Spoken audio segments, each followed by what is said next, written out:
Story 1. My name is Daniel, and in 2019, I spent a summer volunteering with the Coast Guard Auxiliary on the East Coast. One of our assignments was maintaining old, unused lighthouses, basically making sure they hadn't been vandalized or damaged by storms. Most of them were harmless, just dusty old relics. But there's one I will never forget. It was the Greywick Lighthouse, located on a rocky island off the coast of Maine. It was decommissioned in 1971 after the last lighthouse keeper vanished. The official story said he simply walked out during a storm and drowned. Others whispered that he went insane from the isolation. No one ever found his body. I didn't think much of the stories at the time. Old lighthouses always have creepy history. But the moment our boat approached Greywick, the air felt wrong. I can't explain it. It was like the island didn't want us there. The tower rose above the mist, its surface covered in sea salt and deep cracks. The windows looked like hollow eyes staring down at us. My partner that day was an older volunteer named Harris. As we docked, he told me, "Don't touch anything in the keeper's quarters. They never cleared it out." I thought he just meant it was full of junk or mold. I was wrong. The moment we stepped inside, the entire structure groaned as if exhaling a long, cold breath. It was freezing even, though it was the middle of August. The first floor was what you'd expect: old tools, rusted cabinets, and frayed wiring. But when we climbed the spiral stairs to the keeper's room, everything changed. The room looked lived in. Bed was made with sheets still on it. A pair of worn boots sat by the door. Heavy coat was hanging on a hook.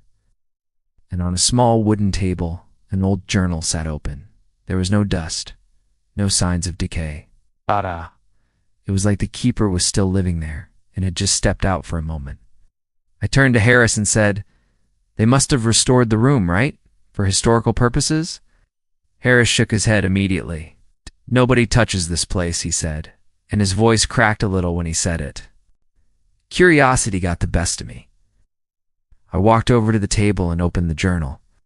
The last entry was written in a shaky, hurried script. It read, "There is knocking from inside the tower, not from the door, from the walls." Another line said, "It follows me up the stairs. Then, when I sleep, something stands at the foot of my bed. I hear it breathing through the sheets." A final, desperate line was scrawled at the bottom. "The light must stay on. If I let it go dark, he will come." I closed the journal. The room suddenly felt smaller, colder. Then we heard it. A single, heavy knock. Coming from inside the wall right behind us. Harris grabbed my arm and whispered, "We're not alone. Move." We rushed down the stairs, but the knocking followed us, a slow, deliberate thudding on the inner wall of the tower. It was as if something was walking inside the very structure of the lighthouse, matching our steps down the spiral staircase. When we reached the main floor, the heavy front door slammed shut by itself with a deafening boom. The temperature dropped so fast I could see my own breath fogging in the air. Then, from the very top of the lighthouse, the beacon light, a light that had been dead for 50 years, flickered on, began to rotate slowly, humming with a power that shouldn't exist. Harris yelled, "We're leaving now." We fought against the stuck door, finally wrenching it open, and sprinted to the boat. As we pulled away from the island, the light kept spinning, casting its beam across the dark water. And in the top window of the lantern room, we both saw a figure. Oh man. Tall, perfectly still, watching us leave. His face was impossible to see, just a dark silhouette against the powerful light, but his outline was unmistakable. And he wasn't one of us. Back at the station, Harris made me swear not to tell anyone.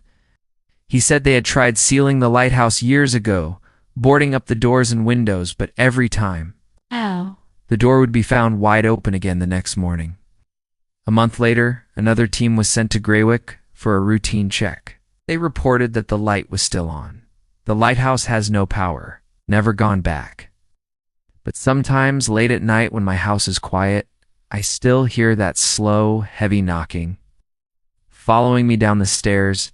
Story 2. My name is Rebecca, and I grew up on the Oregon coast. My father was the head operator of the Harrow Point Lighthouse, which is still active because the waters there are dangerously rocky. One weekend when I was 17, he let me stay with him in the lighthouse. I was excited. I thought it would be an adventure. That night changed my life. A storm rolled in fast, much faster than forecasted. Waves slammed against the cliffs with explosive force, making the entire lighthouse shake with each impact. My dad had to manually adjust the beacon because the electronics were glitching from the wind and saltwater spray. He told me to stay in the keeper's quarters on the floor below while he worked. Ow! Around midnight, the power flickered. The wind howled outside, but I heard something strange. Something beneath the wind. It was a rhythmic, slow knocking, coming from outside the tower, about 30 feet above the roaring ocean. 3 knocks. A pause. 3 knocks again. Something was climbing the side of the lighthouse. Then came a voice. It was a deep, drawn-out whisper that sounded like it was pressed right against the window glass. Let me in.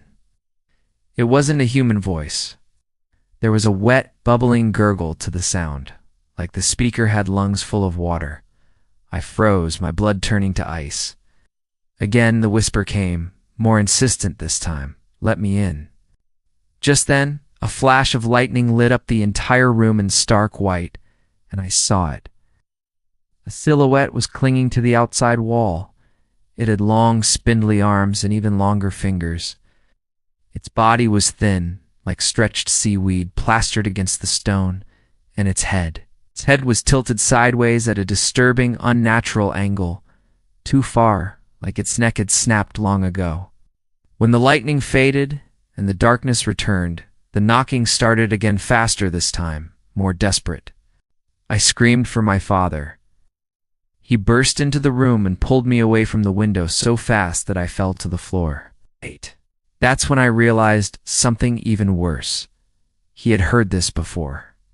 He shoved a heavy cabinet against the door, then another one against the window, barricading us inside. I asked him what it was, what was out there. Wouldn't look at me. He just stared at the window and said, "There are things in the water that come out during storms. They come to the light, and they want inside." The knocking became frantic. No longer a knock, but claws scraping and scratching at the glass. Then the voice returned, louder this time, filled with a chilling anger. "I saw you." My father grabbed the emergency flare gun from a lockbox and whispered, his voice trembling, "Whatever you do, don't look at its face." The window cracked under the pressure, a spider web of fractures spreading across the glass. A long, pale hand slipped inside through the broken pane. Its fingers bent in ways that weren't normal, twisting as they reached for the lock. I screamed. My dad fired the flare gun. A burst of brilliant red light shot through the window.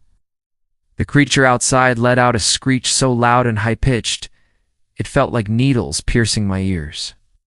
There was a thud, and then we heard it fall from the wall, hitting the ocean with a distant splash. The knocking stopped. In the morning, the storm cleared as if it had never happened. My father made me swear never to talk about what we saw. He told me the old lighthouse logs from the 1800s describe them. They call them sea people, not mermaids, not myths, but things that crawl out of the depths during storms, looking for warmth and voices to mimic. They always knock. They always speak. They're never human.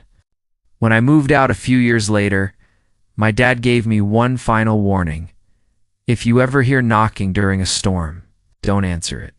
I never have. But sometimes, when the wind is strong enough and rattles my windows, I swear I can hear that gurgling whisper on the other side of the glass. Let me in.